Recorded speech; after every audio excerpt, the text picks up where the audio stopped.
car chases, beautiful women, cool suits, explosions. The life of a spy can seem pretty glamorous. Today we're going to focus on the first one. I know, sorry, the other ones are generally more interesting. But we're going to take a look at the 1987 Nintendo Entertainment System release of Spy Hunter. Originally, Spy Hunter was an arcade game released by Bally Midway. The control was actually a steering wheel too. Here on the Sunsoft-developed NES port, you'll be using the Nintendo controller with the D-pad controlling steering and speed, one button for your machine gun and another for your special weapons. More on that later.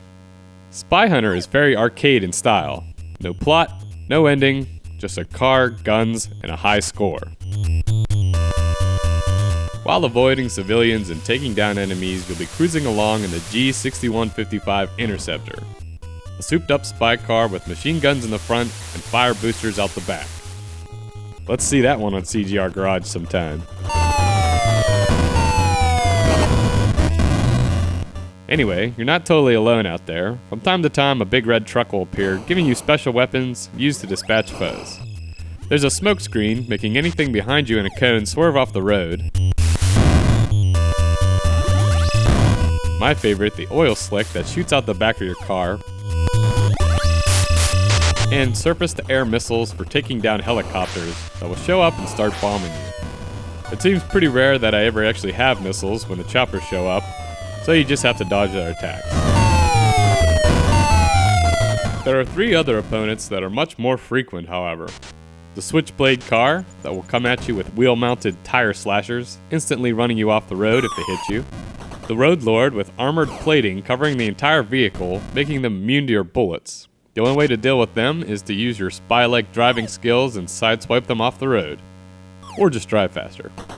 And finally, the Enforcer, which is a limo that will pull up next to you and shoot out your tire, sending you to the nearest side in a fiery explosion. There are also civilian cars to avoid. Damage them and your score will freeze for a few seconds. In my opinion, these guys are your worst enemy. I think I ran into more motorcycles than anything else. The NES port of Spy Hunter is not known as the best version by any means. I remember playing it a ton though when I was very young. It was probably one of the few games I owned and could actually grasp the concept of pretty easily.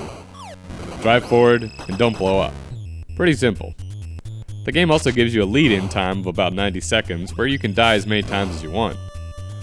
But I think the thing I remember the best is the Peter Gunn theme that plays throughout the game. The developers wanted to use the James Bond theme, and I think some of the earliest versions actually used it, but due to rights issues, it got switched, and now in my head, it's always what comes to mind when I think of Spy Hunter. The game's biggest criticism is the collision detection. There's a fairly well-known glitch where you can actually drive on the side of the road, through the grass and trees and sometimes water, avoiding all the enemies. Your score won't get any higher while you're doing this, and there is no ending to the game, so it isn't really that beneficial. The setting will change from time to time, like beach and snow, and there actually is a part where you can get in a boat and take the fight to the seas, so to speak. I've rarely reached that section, probably because I'm not very good at Spy Hunter. Another criticism of the game is that it is pretty difficult. But that might be because it's way more fun to drive really fast and blow stuff up, rather than take it slow and get run off the road eventually anyway. Spy Hunter was also ported to a bunch of other older systems like Atari and Commodore 64. There's also a newer 3D version released in 2001 on PS2, Xbox, GameCube, and PC. If you want the original, you can find a cartridge or in a few different game collections like Midway Arcade Treasures. However you do play it, pretend that you're a secret agent and believe that they are actually hunting you, Spy.